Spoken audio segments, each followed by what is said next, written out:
teman-teman semuanya, kembali lagi di MSC TV Indonesia bersama dengan saya Vigan, dan hari ini udah ditemenin lagi sama 3 pembicara kita dari episode kemarin, yaitu ada Romo Andrew MSc. Halo Romo. Halo semua. Ya, dan kita juga sudah di-join kembali dengan pasangan suami istri, yaitu Om Joni dan juga Tante Yongyong. Oke, kabarnya udah masih luar biasa nih Romo dan Sangat Om Tante. luar biasa. Oh, makin luar biasa. Oke. Nah, teman-teman di rumah, hari ini kita akan membahas lanjutan dari episode sebelumnya. Nah, kalau sebelumnya kita membahas mengenai masa pacaran, sekarang kita akan lebih mendalam nih, kita ke persiapan perkawinan. Nah, menarik banget ya pembicaraannya ya. Oke, dan mungkin teman-teman di rumah bisa berpikir kalau persiapan perkawinan itu seperti apa sih kalau misalnya orang melihat, oh mungkin cuman persiapan dekorasi lah atau kayak tamu undangan gitu ya. Nah, tapi sebenarnya kayaknya persiapan perkawinan yang kita mau bahas hari ini cukup berbeda ya. Jadi lebih dari sisi mental dan juga iman gitu ya. Nah, mungkin mau tanya dulu nih ke Romo gitu. Menurut Romo, seperti apa sih persiapan perkawinan itu dari pandangan gereja? Ya, tentu persiapan perkawinan itu sangat bergantung pada keseriusan dari sakramen perkawinan itu ya. Karena kita tahu bahwa sakramen perkawinan dalam gereja Katolik adalah satu sakramen, di mana menjadi tanda dan sarana kehadiran Allah dalam keluarga. Dan kemudian kita tahu juga perkawinan gereja Katolik itu monogami dan kemudian sekali seumur hidup. Ya, jadi saking seriusnya itu suatu pernikahan dalam gereja Katolik, sampai kita benar-benar harus mempersiapkan diri. Tadi dikatakan bahwa persiapkan secara mental dan kemudian iman juga. Jadi mental dalam arti pada saat kita tahu juga tujuan arah kita ke depan, khususnya itu yang berpacaran begitu ya, tahu ke depan, sambil mereka sudah belajar untuk mengenali satu dengan yang lain. Persiapan mental adalah sepertinya kesiapan mereka untuk mengatakan ya di dalam kesamaan, menerima juga perbedaan dan melangkah bersama-sama. Ya, jadi dalam hal ini mereka punya keterbukaan untuk melihat realita, tapi juga melangkah bersama-sama ke depan dengan tentu dengan keseriusan, karena melihat bahwa perkawinan dalam gereja Katolik adalah suatu hal yang tidak main-main begitu. Sesuatu yang serius yang juga punya makna ilahi begitu dalam keluarga. Karena kita tahu bahwa sakramen perkawinan dalam gereja Katolik itu adalah juga tanda kehadiran atau tanda ikatan dari Allah sendiri, tetapi juga dengan gereja, suami dengan istri. Karena itu bilanglah kesiapan mental yang perlu adalah suatu ya keterbukaan begitu untuk mengambil resiko, tetapi juga untuk berani untuk melangkah begitu. Sedangkan yang kesiapan iman, bagi saya apa yang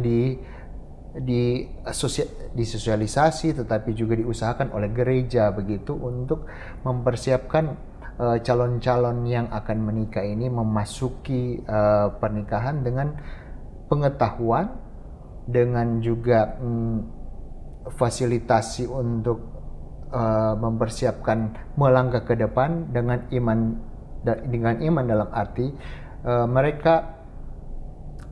mereka mempunyai pengetahuan yang benar bahwa perkawinan gereja Katolik itu seperti apa. Bahwa perkawinan gereja Katolik itu seperti yang saya sebutkan tadi, itu punya basic iman bahwa hubungan Allah dengan manusia. Kemudian juga monogami gitu-gitu ya. Sesudah itu perlu pertumbuhan terus-menerus dalam hubungan yang saling mendukung begitu, saling memanusiawikan begitu. Dan kemudian yang terakhir dalam iman itu juga kita akan, maksudnya sepasang itu akan saling belajar untuk sehidup semati gitu. Tentu tidak gampang ya, tetapi juga bukan tidak mungkin. Itu semua butuh proses, butuh perjuangan sampai orang bilang nanti akan memperoleh satu tingkatan cinta sejati, pengorbanan atau agape begitu. Itu saja ya saya. Oke, dalam sekali ya Romo, cinta agape. Nah itu juga frase yang memang aku juga pernah dengar gitu. Tapi mungkin mau dengar dulu dari Om Tante juga. Sebenarnya tuh Om dan Tante sendiri ketika memasuki masa persiapan perkawinan ini, apa sih yang dipersiapkan seperti itu? Kalau misalnya tadi Romo udah mengatakan dari sisi mental dan imannya juga gitu, apakah ini juga dilakukan oleh Om dan Tante gitu? Iya, yang paling repot pasti Tante. Silakan. Oh iya, jadi sebenarnya untuk kami berdua, waktu mau memasuki perkawinan, kita tuh udah, yang kita repotkan adalah finansial. Jadi persiapan finansial yang kita fokuskan. Karena menurut kita berdua, kita tuh udah kenal lama. SMP kita udah kenal, SMA kita juga kenal, terus kuliah masih oke, tapi kita nggak pacaran dan ketemu lagi baru pacaran. Jadi menurut kita tuh cukup mengenal, udah cukup lah mengenal dan sanggup nih gue secara mental ya, jadi udah sanggup lah ngadepin dia gitu, udah tahu jelek-jeleknya dia kayak apa gitu tadinya ya mikirnya gitu. Jadi yang kita fokuskan adalah ke arah finansial. Jadi gimana nih nantinya, kan harapannya pengen punya rumah sendiri, pengen punya anak berapa yang kayak Romo bilang, terus cita-cita, terus mau kerja, mau usaha apa berdua gitu. Jadi itu yang kita lebih ke fokusin gitu. Nah, pada akhirnya setelah itu justru banyak hal sebenarnya yang nggak cukup, pengenalan diri yang sedikit itu nggak cukup ternyata, banyak. Nah itu jadi challenging-nya buat kita ngadepin masa perkawinan gitu. Nanti jadi kita cerita akan kalau dari sisi saya persiapan ya tadi seperti Yong bilang, karena kita udah kenal dari SMP.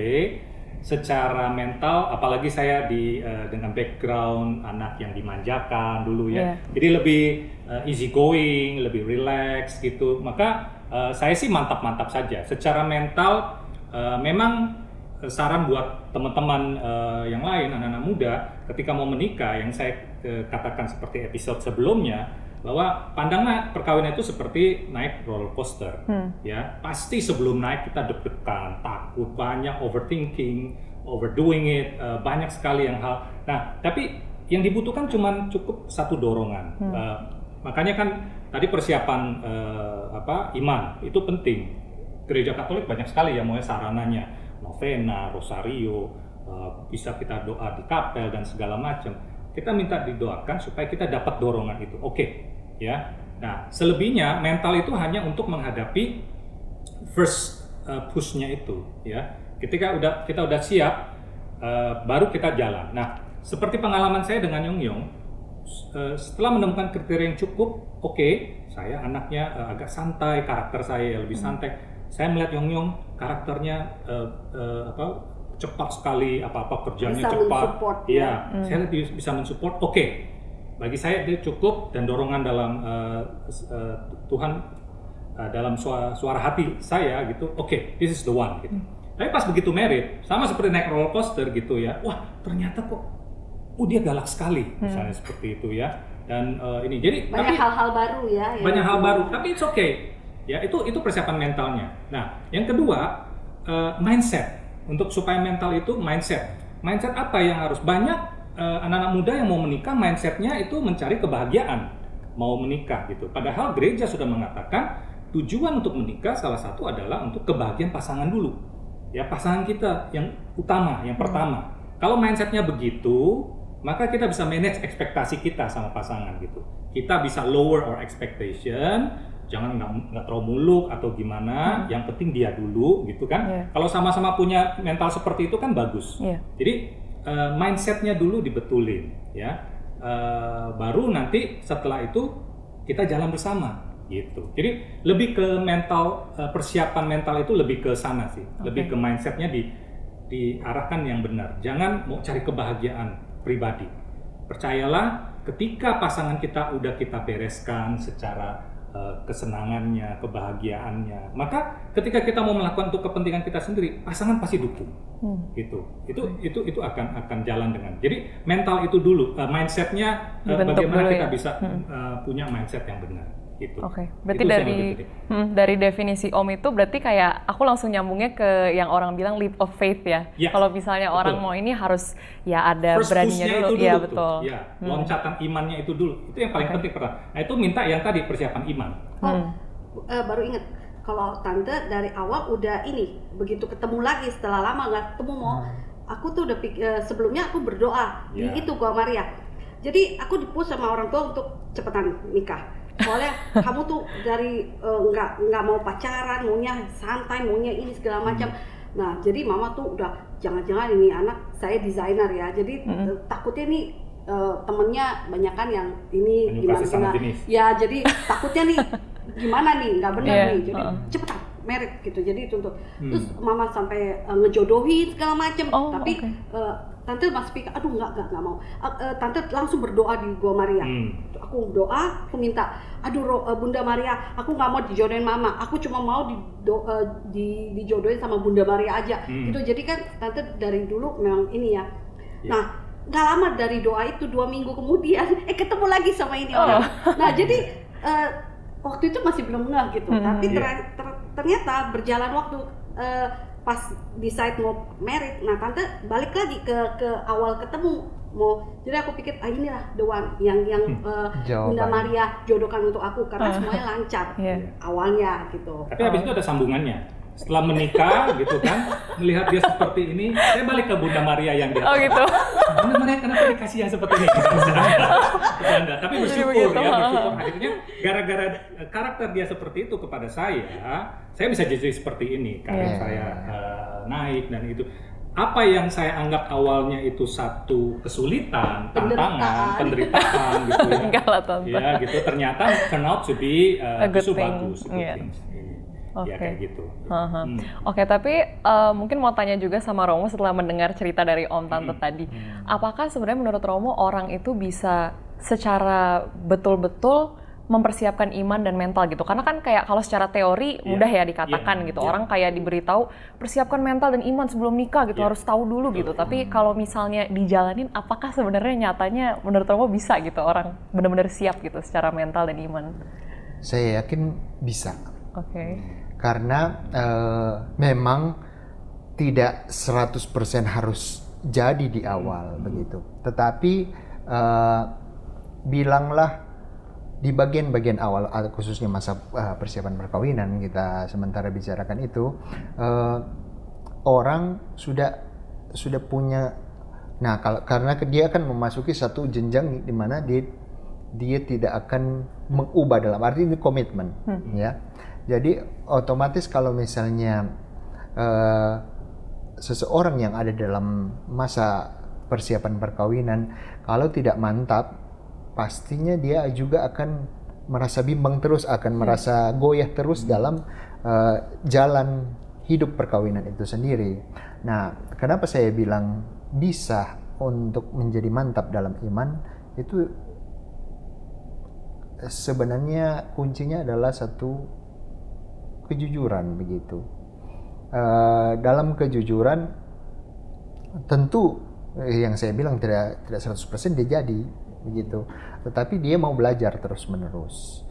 Dia dengan kejujuran dia tahu ada kekurangan, ada kelebihannya, dan pada saat dia mau melangkah, dia juga terbuka dengan sesuatu yang baru begitu di kehidupan, maksudnya kehidupan perkawinan, seperti yang disampaikan oleh pasangan kita di sini, bahwa awalnya mungkin ada tahu bahwa ada dia melengkapi saya juga dapat melengkapi dia, tapi ada sesuatu yang baru di depan. Begitu. Jadi jujur apa adanya dengan diri, kedepannya sesuatu akan terbuka. Jadi bilanglah kemantapan iman dan tentu harus ada. Jadi basic untuk belajar tentang perkawinan Katolik itu perlu. Kedepannya akan belajar juga dalam realita begitu. Tetapi yang kedua juga mental itu berarti saya jujur dengan Anda jujur dengan saya, mari kita melangkah. Hal yang baru akan terjadi tetap, tetapi terus menjalin itu kejujuran itu dan pasti segala sesuatu akan indah pada waktunya. Oke, mantap. Nah kalau misalnya, ini mungkin aku juga mau tanya berdasarkan penasaran juga ya Om Tante dan juga Romo. Jadi kalau misalnya Om Tante dan Romo pernah mendengar beberapa kasus tuh ada yang orang ketika misalnya udah tunangan gitu, berarti kan bilangnya udah siap gitu, tapi tiba-tiba bisa putus gitu di tengah gitu, atau kayak ya yang kayak orang klisenya bilang di depan altar akhirnya nggak jadi maju gitu kan. Nah itu kalau tanggapan dari Om Tante atau Romo itu seperti apa dengan kondisi ini? Ini sudah nyambung sama pertanyaan Vivi sebelumnya ya, bagaimana kan kalau cuma teori-teori doang dan sebagainya. Tadi sebenarnya saya udah kasih sedikit tips-tips untuk konkretnya ya, misalnya jangan overthinking, ya cukup dengan gambaran roller coaster tadi. Tapi ada satu lagi mindset yang harus kita set, bahwa menurut gereja perkawinan kita adalah kendaraan menuju kepada kekudusan. Artinya kita kan kalau seperti Romo hidup selibat, itu cara kendaraan dia menuju ke kekudusan, ke surga lah, simpelnya ngomong. Kalau kita sebagai orang yang married ya atau mau married, kita harus pikirkan ini gitu ya, bahwa kita memang ditakdirkan, diciptakan itu untuk berpasang-pasangan ya, kisah Kejadian. Maka dan itu perkawinan kita adalah kendaraan menuju kekudusan. So ini penting sekali gitu kalau punya mindset itu. Jadi segala keraguan ya itu harus dihilangkan. Makanya penting pertama persiapannya dulu kan, pengenalan diri tadi. Di episode sebelumnya kita udah cerita pacaran yang sehat itu seperti apa. Ketika udah di dalam hati kita udah mantap, udah ada suara Tuhan, oke, this is the one gitu. Oke, jadi kita yakinkan. Berikutnya mindsetnya adalah yang tadi membahagiakan pasangan. Yang kedua, ini kendaraan kita menuju kekudusan. Jangan tengah jalan kita ganti mobil, jangan ya, ganti kendaraan. Wah itu lebih cakep, co-pilotnya ya. Ini co-pilot kita nih ya, co-driver kita gitu. Jadi dan ini jalan menuju mau masuk surga nggak? Saya yakin anak-anak muda Katolik yang udah serius gitu ya, paling tidak kan dia secara religiously dia lebih lumayan lah dibanding yang belum mau serius.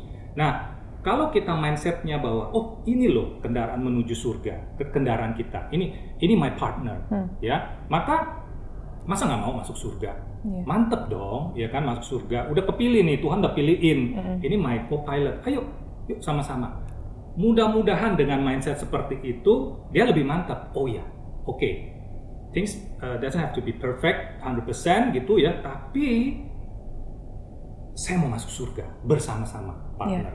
Sehingga itu juga bisa menguatkan tuh. Nanti pas di tengah jalan nggak pindah-pindah co-pilot nih. Wah, co-pilot sana lebih cakep, mobilnya lebih ini. Pindah. Nah, itu bukan menuju kekudusan. Itu lembah nista mungkin ya nanti begini. Tapi kita mau yang menuju kekudusan. Itu kendaraan kita. Itu sih kalau saya ini mungkin dia mau tambahin. Mungkin kayak tadi yang kasus yang kasih contoh ya, udah hadap altar terus tiba-tiba bisa cancel gitu ya. Kalau menurut saya itu lebih bagus daripada setelah menikah nanti ada prinsip yang nggak bisa itu kalau ada secara prinsipil ya. Itu pasti ada secara hal besar yang mungkin mereka inilah, tapi agak telat gitu loh ya, setelah segala sesuatu disiapkan gitu kan. Hati-hati menikah itu juga kita membawa keluarga ya, bukan cuma kita berdua yang menikah, tetapi keluarga kita juga ikut bergabung gitu kan. Jadi ada nama baik keluarga yang kita harus jaga segala macam. Jadi makanya anak-anak muda mengenal itu jujur di depan itu, seperti yang Romo ngomong, itu modal dasar dari sebuah relasi dalam perkawinan. Jujur aja. Terus kalau banyak yang pikir, kalau gue jujur dia nggak mau terima gue punya masa lalu yang kelam, gue punya ini.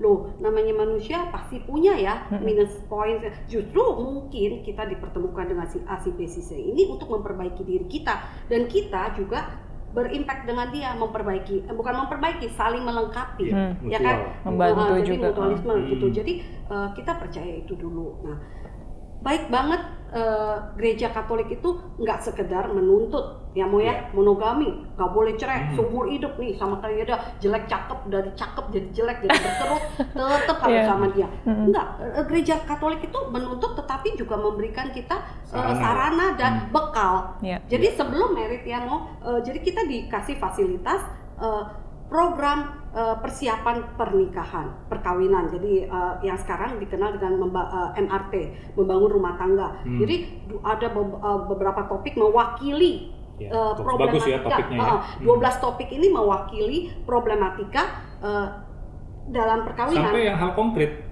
Mengolah keuangan, mengolah seks kehamilan ya. Jadi KB alami segala macam itu semua diomongin sampai ada yang olah rohani juga. Olah rohani apa? Kita olahraga kan bikin sehat. Nah, kalau olah rohani ini bikin jiwa kita terus peka terhadap kehendak Tuhan. Terus tahu kalau lagi ribut nih, lagi gila nih, lagi ini mesti ada yang waras salah satu waras. Jadi minimal kita satu dibekali begitu banyak program bagus dari Keuskupan Agung Jakarta, Gereja Katolik pada umumnya ya. Jadi jangan bilang nanti kalau udah ikut ini persiapan, iya habis gue kurang ini. Nah itu mungkin waktu ikutin MRT-nya nggak sepenuh hati. Nggak penting gitu kan. Nah jadi ini bekal dari gereja untuk kita, nggak sekedar cuma ngomong, nuntut, tetapi ada bekalnya. Dan itu bagus banget ya Mo ya. Itu yang membangun rumah tangga itu gitu. Dan itu wajib hukumnya. Kalau yang kemarin episode kemarin ada discovery. Ya itu buat yang pacaran jadi supaya pacaran terpimpin ya terpadu gitu, jadi arahnya kemana. Nah ini MRT ini harus wajib diikuti buat pasangan. Pengganti dulu namanya kursus perkawinan kursus program itu KPP. Kursus persiapan perkawinan. Jadi sekarang dibagusin, maksudnya bukan dibagusin, di repackage. Iya, di repackage jadi 2 hari dan pokoknya lebih mendalam ya, dan lebih mengcover semua topik. Jadi sekaligus praktis ikutin zaman sekarang kan. Nah jadi orang-orang pasutri itu dipersiapkan sampai segitu sedetail-detailnya. Jadi kalau menurut saya itu sangat baik sekali ya, karena benar-benar kayak dikasih clue-nya, kayak kita beli kulkas ini ada buku panduannya. Ini gini. Ya intinya jangan terlalu overthinking lah. Ya, yang udah mau merit makin over merit karena pikiran kita bisa mengelabui kita. Itu pasti kan paling khawatir. Iya, selalu khawatir, selalu kita bikin khawatir. Karena kan memang perkawinan itu jenjang yang super agak menakutkan ya kayaknya. Makanya paling penting tuh first step-nya itu. First push-nya itu. Sebenarnya nggak menakutkan sih. Oke, Tante. Apakah being single itu tidak menakutkan? Kalau buat Tante nih ya, lebih menakutkan sendirian daripada Romo dekat dengan ini, maksudnya Romo dikelilingi malaikat Tuhan ya kan. Tapi kalau kita orang biasa ya kan, kita sendiri tuh benar-benar kayak kalau misalkan berpasangan kan enak nih, ada temennya. Kualitas hidup pasti lebih baik.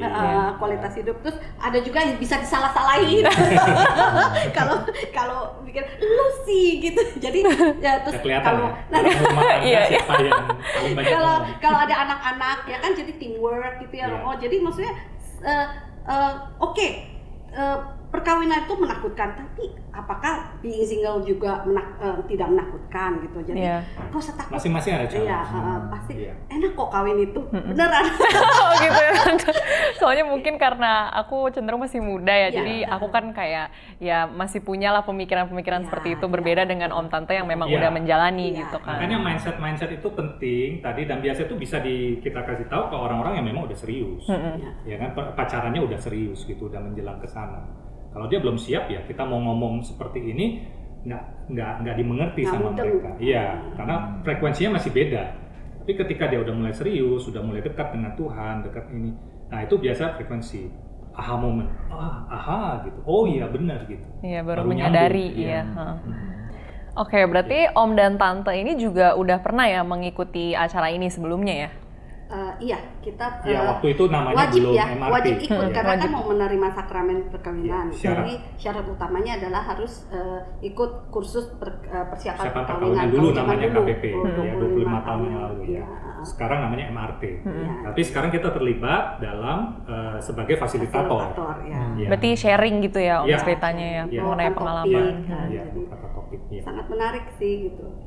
Tapi secara yang dulu Om dan Tante ikut itu benar-benar membantukah dalam persiapannya? Oh iya, membantu. Sangat ya? Iya, membantu juga. Ya walaupun awalnya kita pikir secara teori ya, tapi itu akan kepake ketika kita menghadapi masalah. Mungkin kita lupa materinya, tapi ketika kita jalanin perjalanan perkawinan kita gitu, somehow Tuhan bisa mengingatkan kita. Ingat nggak di KPP itu begini, mengolah kehamilan begini, mengolah keuangan seperti ini gitu. Sampai jadi, mengolah rohani ya, gimana caranya. jadi itu kalau memang sudah tepat waktunya, Tuhan akan kasih tahu, diingatkan kembali, di refresh gitu. Berarti itu benar-benar acaranya istilahnya ngena gitu ya Om dan Tante. Apalagi yang paket sekarang di repackage gitu dengan begitu lebih banyak detail, topik lagi ya. Lebih banyak topik, mencakup lebih hampir semua aspek perkawinan. 12 topik Menurut saya sangat bagus, sangat bagus. Terus waktunya juga lebih singkat kali ya? Iya, Cuman 2 2 hari hari ya? Iya, kalau kemarin kan berapa minggu gitu. Oh, sampai beberapa minggu Iya, malah. harus datang kayak kursus itu setiap minggu datang. Sekarang 16 jam. 2 hari. Tapi intensif ya. Lebih intensif. Sekarang lebih intensif. Dan semua fasilitatornya bersertifikat. Oh, oke. Harus diuji dulu ikut pelatihan. Harus ikut pelatihan di KAJ. Oh iya. Jadi nggak boleh sembarang pasutri main langsung dicoba. Iya, nanti mindsetnya malah beda lagi yang ditanamkan. Seiring dengan materi KAJ itu. Iya. Oke. Jadi mungkin bisa menjadi himbauan untuk semua ya, bahwa jangan ragu-ragu untuk datang ikut persiapan begitu MRT. Betul. Itu hal yang penting untuk mempersiapkan sesuatu jenjang yang lebih serius yang akan kita ambil atau komitmen untuk seumur hidup. Di setiap keuskupan juga ada ya. Pasti ada. Itu salah satu bekal buat para pasutri, calon pasutri gitu. Nanti Vi juga dapat. Oke, iya kan. Oke, itu masih lama tapi kayaknya aku aku doa. Oke deh, teman-teman semuanya ini menarik banget karena tadi selain ada programnya juga Om dan Tante udah sharing, kemudian Romo juga sudah memberikan pendapatnya mengenai masa persiapan perkawinannya, mulai dari persiapan mental dan iman. Dan aku paling suka bagian kalau Om itu selalu memberikan analogi ya. Dulu kalau misalnya pacaran roller coaster, ya kan one push gitu. Nah kalau sekarang kendaraan menuju kekudusan. Nah itu keren banget sih teman-teman, itu udah menyimpulkan banget apa yang mau disampaikan oleh Romo dan juga pasangan suami istri kita hari ini di sini ya. Oke, jadi teman-teman semuanya minggu depan kita akan membahas lagi mengenai masa perkawinan itu sendiri. Nah jadi kemarin kita udah bahas pacaran, sekarang udah membahas persiapan, nah nanti akan lebih mendalam lagi mengenai masa perkawinan. Dan tentunya pembicara kita masih sama nih, masih ada nanti akan ada Romo Andrew, kemudian akan ada Om Joni dan juga ada Tante Yong. Jadi teman-teman jangan lupa untuk tune in lagi di episode selanjutnya. Terima kasih.